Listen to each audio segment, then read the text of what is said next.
Bonjour à tous, je suis Joanne Bouchu de l'agence d'urbanisme et je vais animer ce webinaire qui s'inscrit dans un cycle que l'on a appelé Webinagence que la plupart d'entre vous, je pense, connaissez, mais je vais quand même rappeler que c'est un cycle de webinaires d'un format court de 30 minutes qui vise à échanger, à partager autour de publications ou études menées par l'agence avec ses partenaires. Aujourd'hui, on s'intéresse à un zoom thématique lié à l'enquête mobilité qui s'intitule La mobilité quotidienne à l'échelle du Grand Sud Isère. Donc pour cela, ce sont mes collègues Isabelle Reynaud et Nicolas Beaune qui vont vous faire une première présentation de cette publication qui vient d'être publiée là par l'agence pour le compte des partenaires de l'enquête mobilité. Comme d'habitude, on a un temps de présentation, puis ensuite il y aura un temps d'échange autour de vos questions, de vos réactions dans la deuxième partie. Comme d'habitude également aussi, le webinaire est enregistré et le replay sera disponible d'ici quelques jours sur notre site internet. Donc je vais tout de suite laisser la parole à Isabelle Reynaud pour présenter déjà dans quel cadre s'inscrit cette publication. Bonjour à tous, donc Isabelle Reynaud de l'agence d'urbanisme. Moi, je vais faire un très bref rappel sur ce qu'est l'enquête mobilité. Je pense que tout le monde la connaît globalement.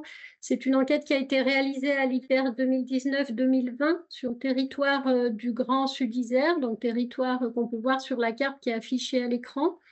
Je rappelle que ces enquêtes mobilité, on les réalise à peu près tous les 10 ans et qu'on les considère, nous, dans les études mobilité, comme l'équivalent des recensements de population que mène l'INSEE.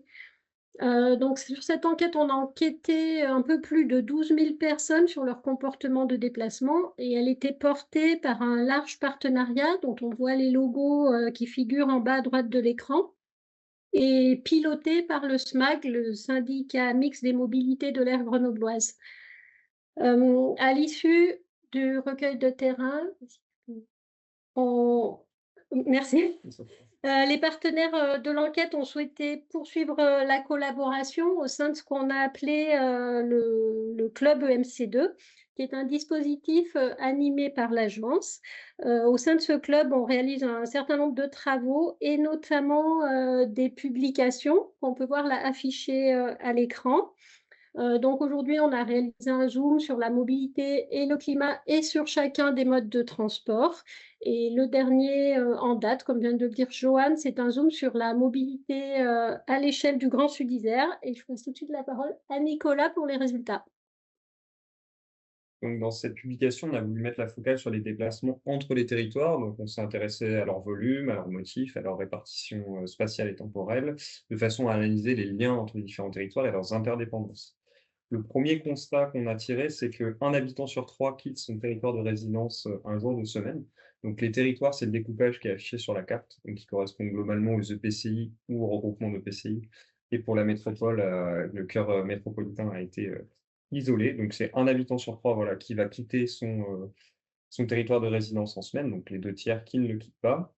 Ces déplacements entre territoires, ils représentent un quart de l'ensemble des déplacements, ce qui est significatif, mais qui reste assez modeste. Par contre, ils représentent près de 60% des kilomètres parcourus, puisqu'on est ici sur des déplacements qui sont plutôt longs. Et puis maintenant, si on s'intéresse à la carte, on voit que la présence d'une agglomération centrale qui est bien dotée en services, en équipements, va limiter la part de déplacements réalisés hors du territoire. Donc c'est ce qu'on voit avec le cœur métropolitain où seulement 8 des déplacements des habitants sont réalisés hors du cœur métropolitain. À contrario, avec le sud de la métropole, enfin le reste de la métropole, on a, plus de déplacements qui sont réalisés à l'extérieur du territoire, notamment pour aller vers le cœur métropolitain, pour accéder aux services, aux équipements, commerces, et cetera. Et puis pour les autres territoires, on est plutôt de l'ordre de 30 des déplacements qui vont être réalisés hors du territoire de résidence. Et pour ce qui est des territoires de montagne, on n'a pas pu afficher de chiffres, en raison à la fois d'échantillons statistiques trop limités et aussi le fait qu'on a des situations territoriales qui sont assez diverses et donc on n'a pas voulu sommer dans un indicateur qui ne voulait pas dire grand-chose. Pour poursuivre, ce qu'on a vu dans cette publication, c'est que le travail est le premier motif, de sortie des territoires. Le travail représente, 40 des déplacements qui sont hors du territoire et ils sont, ces déplacements le plus souvent en heure de pointe, ce qui va avoir un impact, ce qui va venir congestionner les réseaux à la fois réseau routier, mais aussi réseau de transport en commun.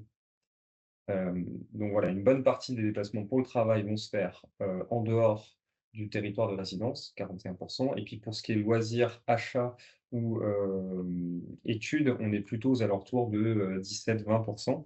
Des déplacements, voilà, plus ancrés dans la proximité que ceux du travail. Et pour ce qui est des déplacements pour démarches, et santé, on a un chiffre moyen de 23 des déplacements qui sont en dehors du territoire de résidence, mais ce chiffre, il cache des disparités territoriales, puisque dans la métropole et le Voironnais qui sont bien dotés à la fois en services administratifs et en, services de santé, ce chiffre est de 15, alors que dans les autres territoires, ce chiffre est de 39.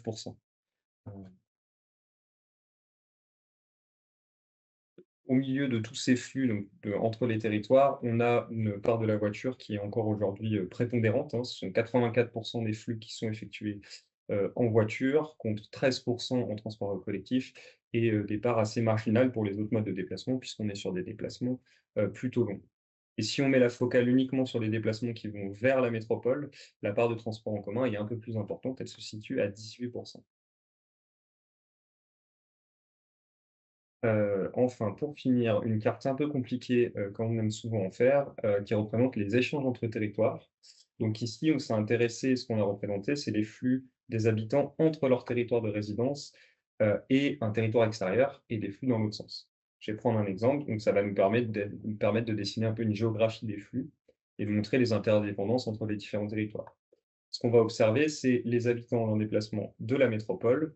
On va compter ces déplacements pour aller vers un autre territoire, donc le Grésivaudan, par exemple, pour aller travailler, et les déplacements qu'il va faire dans l'autre sens, donc depuis le Grésivaudan vers la métropole, en fait, pour le retour au domicile. Ce qu'on ne va pas compter, c'est les déplacements qu'il aura pu faire au sein de la journée, au sein du Grésivaudan. Par exemple, la pause midi pour aller au restaurant, ce déplacement, on ne le compte pas.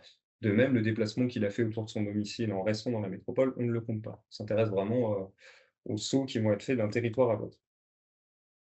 Quelques grands enseignements avant de vous détailler la carte. La métropole est au centre, des échanges. Elle attire 40 des flux entre territoires, du fait de sa situation géographique et de son poids, dans, l'économie, voilà, les commerces, les services et les équipements. On a la centralité voironnaise qui est le deuxième pôle, de la région avec 14 des flux d'échanges, qui vont être captés, tant, voilà, pour, les commerces, les services que les équipements. Et en troisième lieu, le pôle d'emploi de Crolles-Vernin qui lui capte 10 des flux. Et donc là, on est essentiellement, sur des flux de travailleurs qui arrivent de la métropole.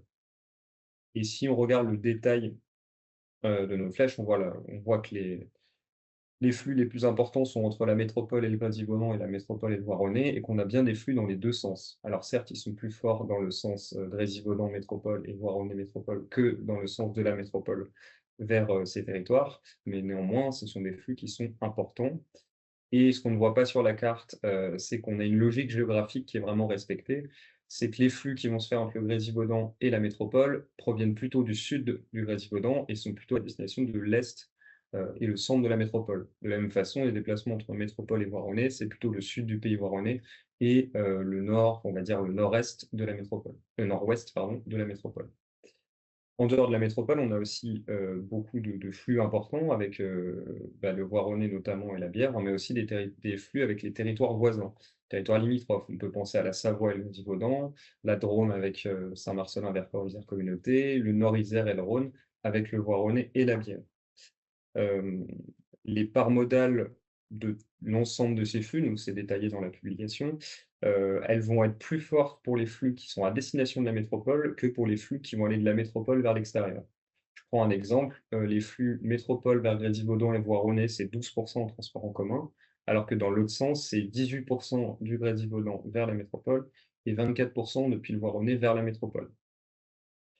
Et puis pour finir, on ne le voit pas dans la carte, mais c'est détaillé dans la publi, les flux vont être, ces échanges vont être dictés par différents motifs de déplacement. Le motif travail est le premier.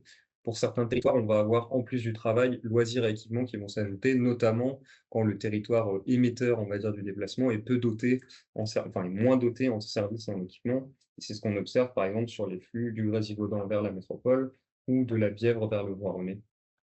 Ou de la Bièvre vers le Nord-Isère, voilà. On va avoir un accès au commerce, aux services, aux équipements qui se fait en dehors du territoire.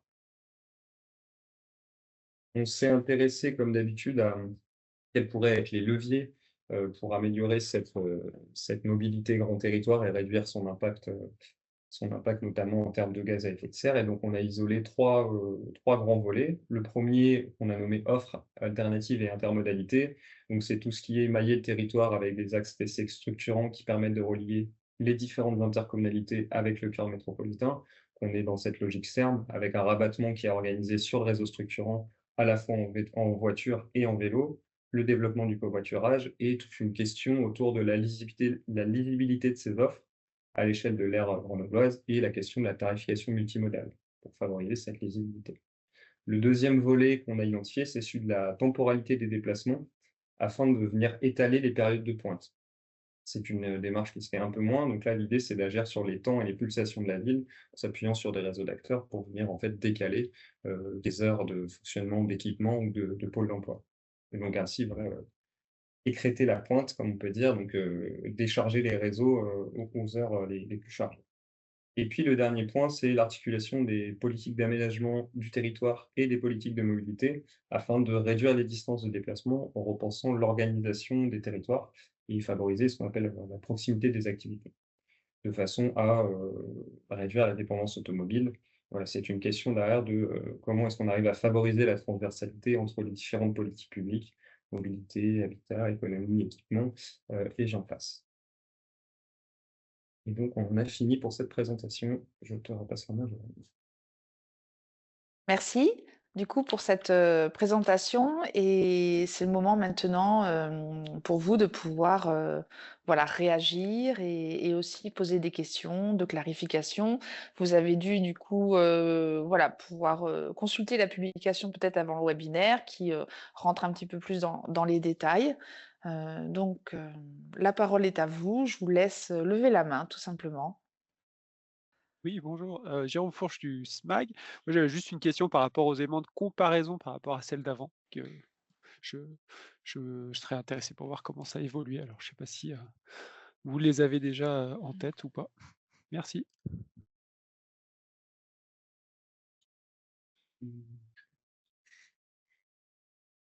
Oui, alors sur la question des comparaisons, je ne sais pas si tu parles plutôt de volume de flux ou de part modale?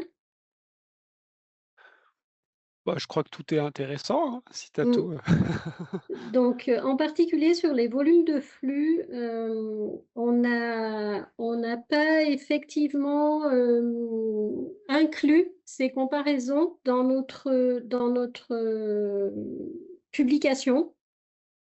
En fait, je rappelle, hein, souvent quand on parle de l'EMC2, on a quand même rencontré, différents événements qui ont un petit peu perturbé le recueil de terrain et notamment, bien sûr la crise Covid qui a touché une petite partie du recueil, mais également un certain nombre de grèves sur les réseaux de transport collectif. On a eu en 2019 une grève vraiment importante sur, le réseau ferroviaire.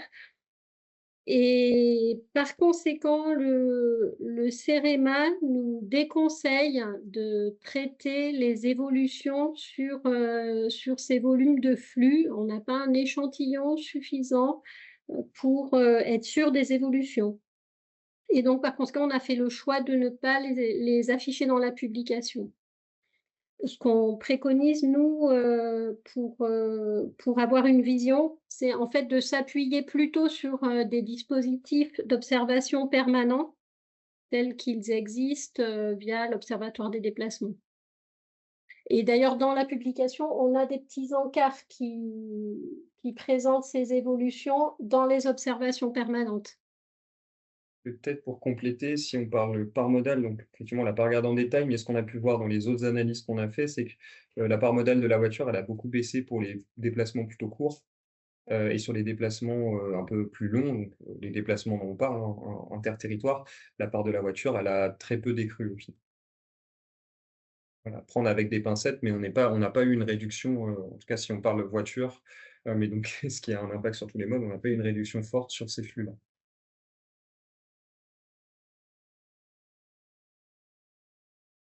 Très bien. Du coup, est-ce que, vous avez d'autres questions?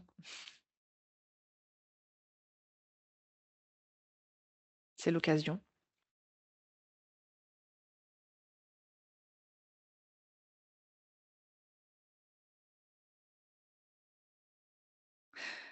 Allez-y, du coup, monsieur Fourquet. Oui, bonjour, Mathieu Fourquet de la région. Moi, je voulais savoir s'il y avait des données comparées quand elle était dans l'année. Je ne sais pas exactement quand elle a été faite, je ne me rappelle plus si c'était plutôt l'hiver ou au printemps.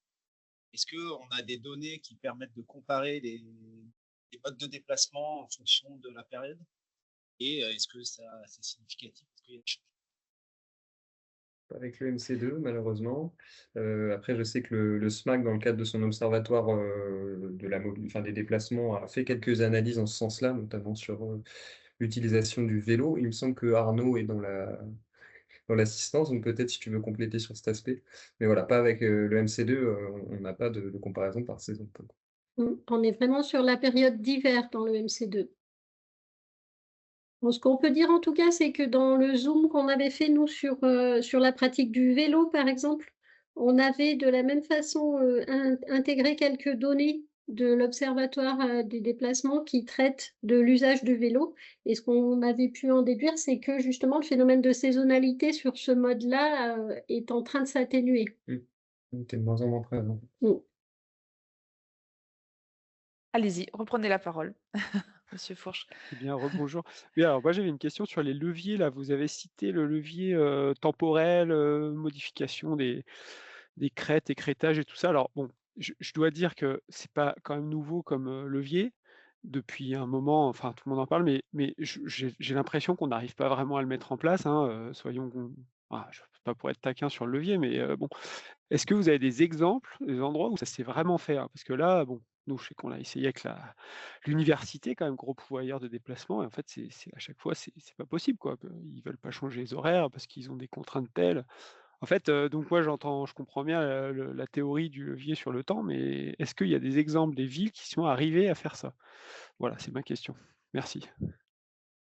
C'est une bonne question du coup, Ouais. Isabelle et Nicolas pourront peut-être répondre, mais peut-être aussi les autres participants si vous avez des exemples en tête. C'est l'occasion de partager. Bon, moi, je veux bien commencer en citant un exemple, notamment sur Lyon. Il y a eu la mise en place d'un bureau des temps qui a mené un certain nombre d'actions qui ont permis, sur des lieux très ciblés, de faire évoluer ces pratiques temporelles. Effectivement, le monde de l'enseignement, qu'il soit supérieur ou primaire secondaire, n'est pas le plus enclin à modifier ces pratiques. Voilà, mais après, on peut toujours imaginer qu'un jour ça bougera. En tout cas, c'est clair que c'est une vraie question, et notamment sur ces flux interterritoriaux, que ça soit sur les réseaux de transport, mais aussi sur les réseaux routiers. Parce qu'on sait aussi que la congestion routière, est très coûteuse en émissions de gaz à effet de serre. Donc quand on a un écoulement fluide du trafic automobile, on a des émissions de gaz, bien sûr, mais elles sont encore plus fortes quand on a de la congestion. Donc même sur les réseaux, routiers, c'est un enjeu d'essayer, d'écrêter ces pointes et d'avoir moins de congestion. Il paraît que Rennes a aussi le même type d'approche, notamment avec les universités pour désengorger leur ligne de transport. Ils ont un bureau des temps. Je ne sais pas après entre ce qui est affiché et le succès réel de leurs actions, mais je pense qu'il y a quelque chose à creuser du côté de Rennes, notamment. J'ai des publications qui datent de 2025, donc c'est que ça a encore cours. On vous remercie pour votre participation et je vous souhaite un bon après-midi. Au revoir.